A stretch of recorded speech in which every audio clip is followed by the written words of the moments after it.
Réinventer l'éducation. Learning World, en association avec WISE, une initiative de Qatar Foundation. Apprendre, enseigner, c'est partager ses connaissances. Traditionnellement, ce sont les anciens qui transmettent aux plus jeunes, mais ce schéma peut être bousculé. Comment s'articulent alors les transferts de savoir entre générations et pourquoi valoriser ces liens? Ce sont les questions que pose Learning World cette semaine à travers des projets menés au Chili, en Nouvelle-Zélande et en Tanzanie.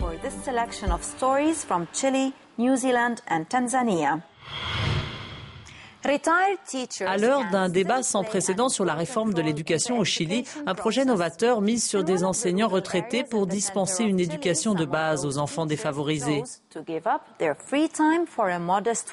Dans certaines zones rurales, les jeunes ont en effet difficilement accès à la scolarisation primaire. Regardez. Nous sommes en Araucanie, une région située au centre du Chili, avec pour capitale Temuco. Ce territoire abrite des populations défavorisées. Particulièrement précarisées, les retraités, ils doivent aujourd'hui composer avec une pension très faible qui couvre à peine leurs frais fixes, à l'instar de Teresa, cette ancienne enseignante. Je suis partie à la retraite en 2001. J'ai travaillé 40 ans pour me retrouver finalement avec 250 € par mois.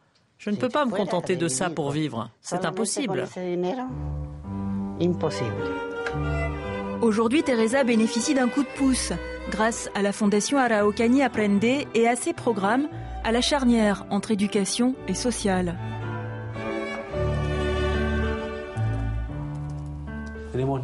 On a des enfants socialement vulnérables avec des lacunes en matière d'éducation.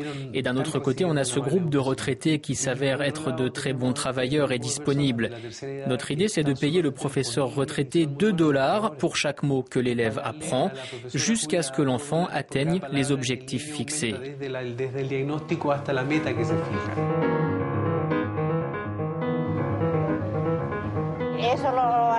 Ça, on le fait tous les deux, on découpe des étiquettes. C'est pour les enfants analphabètes, ils ont pris l'habitude de voir ces étiquettes à la télé. Ils voient les logos et après, ils pourront les reconnaître en les lisant. Entre 2006 et 2009, les programmes de la Fondation Araucanie Aprende se sont diffusés dans près de 80 écoles. Faisant de la maîtrise de la lecture son cheval de bataille, la Fondation a permis à plus de 1800 élèves de franchir cette étape qui a nécessité le recrutement de 88 professeurs retraités. Des résultats jusque-là encourageants pour un programme exclusivement financé par des donateurs privés.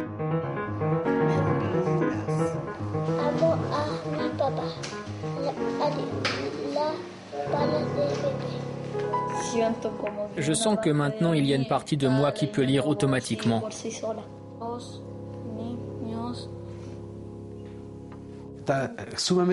Il existe plusieurs méthodes pour apprendre à lire. Il n'y en a pas une qui soit meilleure que les autres. C'est plutôt l'expérience, les petites astuces qui font que ça fonctionne.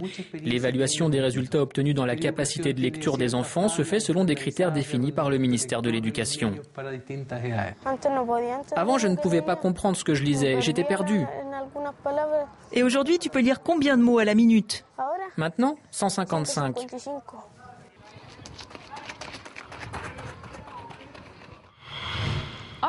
Les personnes âgées sont tout aussi disposées à transmettre qu'à recevoir. À Hamilton, en Nouvelle-Zélande, des seniors retournent sur les bancs de l'école pour se familiariser avec les nouvelles technologies, et notamment Internet. Ici, ce sont des jeunes qui transmettent à leurs aînés une idée chère au projet Supernet, au cœur de ce deuxième reportage de Learning World.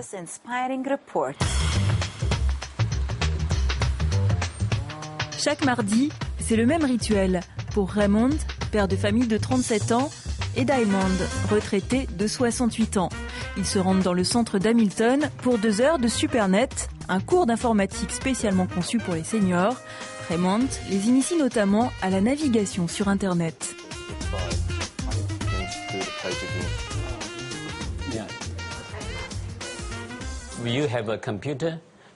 Si vous avez un ordinateur, ça vous ouvre de nombreuses portes. Moi, ça m'aide à communiquer avec mes amis, ma famille et mes parents basés en Chine.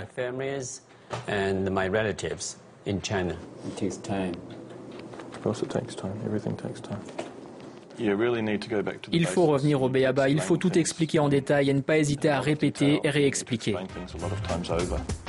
Patience, bienveillance et goût pour la transmission sont ici les maîtres mots. Financé par les dons des élèves et par l'église méthodiste, Supernet accueille depuis 2004 une dizaine d'étudiants chaque semaine. Les jeunes ont plus d'énergie et font davantage preuve d'empathie avec les anciens. C'est pourquoi on privilégie ce public chez les volontaires. Moi,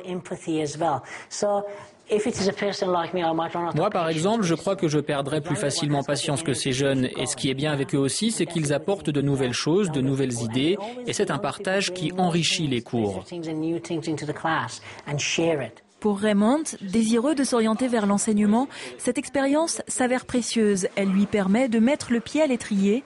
Il doit bientôt débuter une formation en vue de dispenser des cours pour adultes. Quant aux personnes âgées, ce cours est aussi prétexte à sortir de l'isolement et à créer du lien social. Ils viennent aussi ici pour passer du temps, pour discuter après le cours. On mange ensemble et une fois par an, on organise une petite fête ici. Une fois de retour chez lui, Diamond révise ses dernières leçons sur PowerPoint. Lui aussi a un projet. Installé en Nouvelle-Zélande depuis 2 ans et demi, il souhaiterait enseigner l'anglais aux Chinois qui émigrent vers ce pays. Si j'arrive à maîtriser PowerPoint, mes cours seront plus vivants et plus faciles à comprendre.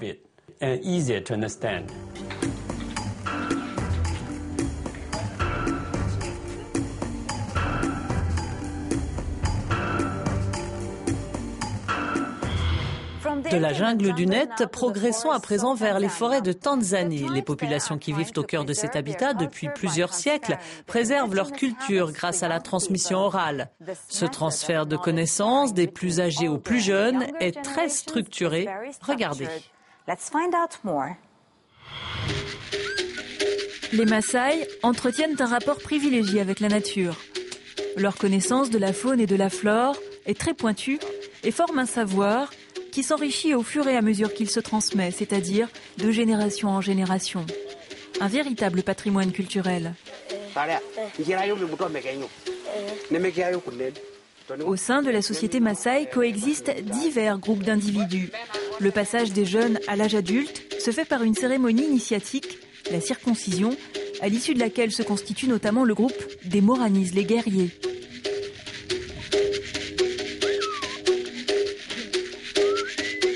Dans la famille Toroka Liboy, 4 générations vivent sous le même toit. Baba Toroka Liboy est le chef de famille, le patriarche. Il est aussi le chef de la communauté. Certains de ses enfants sont aujourd'hui des Moranis.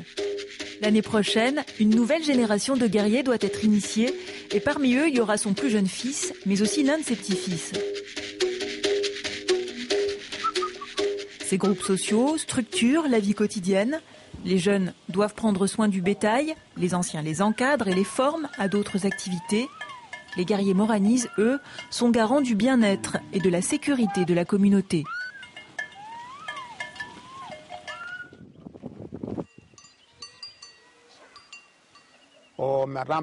Les anciens sont nos bibliothèques. Ils détiennent la connaissance. Sans eux, on ne pourrait pas survivre. Les jeunes ne comprennent pas toujours bien nos coutumes. Je dois veiller sur eux et les corriger.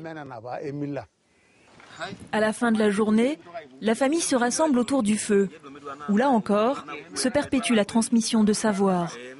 Des mots, des faits, des histoires qui façonnent l'identité culturelle et dont les anciens sont les gardiens.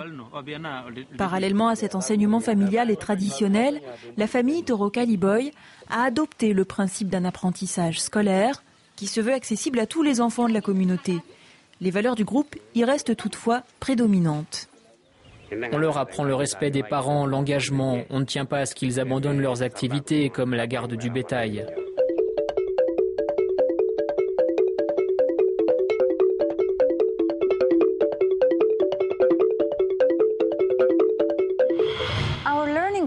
Ainsi s'achève Learning World. Mais avant de se quitter, une petite question. Avez-vous déjà participé à une expérience de transfert de connaissances entre générations ? Si c'est le cas, exprimez-vous sur nos réseaux sociaux et pour plus d'informations, rendez-vous sur notre site internet. À la semaine prochaine.